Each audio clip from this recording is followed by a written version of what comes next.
Се започнало во мај 2024 година, кога Патриша ја следела страницата на Бред Пит на Инстаграм.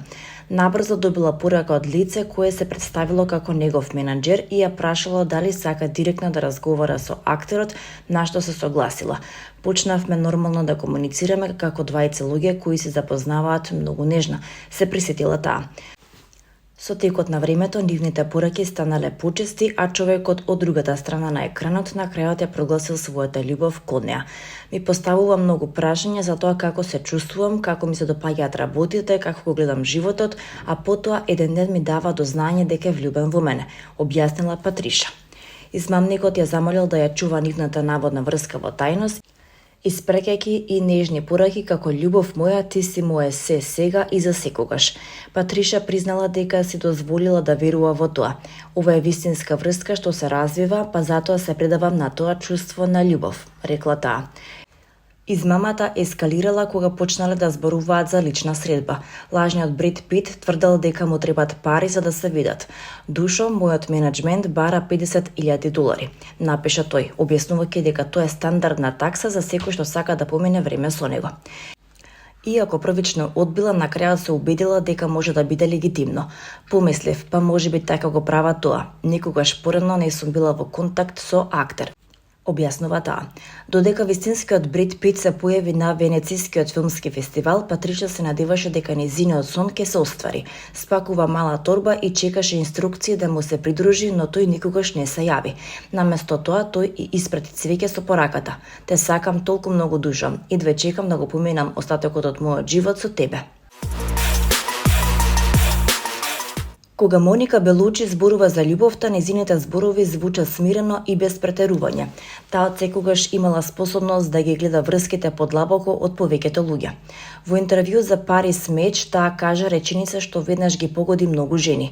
Постојат моменти во животот на жената кога таа е оставена сама со својата болка.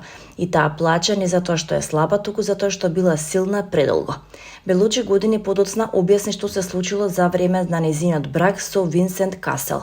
На прв поглед тие изгледаа како совршен пар, убавина, талент и силна привлечност. Сепак зад тој јавен имидж стоеше реалноста што Моника ја призна дури подоцна. Бевме заедно, но живеевме во два сосема различни света. Касел постојано работеше, патуваше и живееше со брзо и исцрпувачко темпо. Моника живееше помирно, посветена на своите деца и домот. Таа разлика не беше мала работа, со текот на времето стана зид.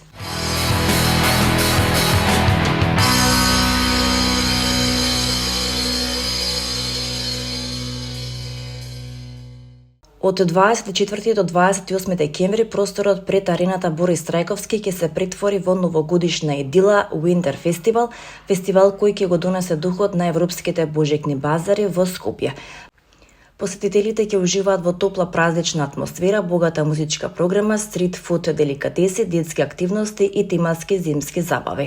Со мирис на зима, топла храна, празнични пијалаци како греени вино, џин, ракија и пиво, чај и посебни фестивалски менија, оваа зона ќе го направи Winter Фестивалот срцето на градот.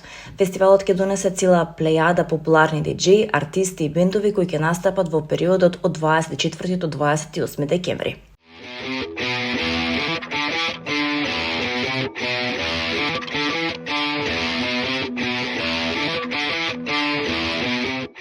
На 3 локации денеска продолжува 15-тото издание на Биенале на млади уметници, кое официјално беше отворено на 18 ноември во Музеот на современата уметност во Скопје, со изложбата Утрото започна вчера.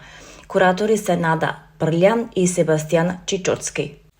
Биеналето продолжува со ново поглавје вечерва во 19 часот во Музеот на Македонија со перформанси на Крсто Глигоријадис и Сергеј Калеников и со колаборативен проект на Марија Трпеска и Стефан Анчевски.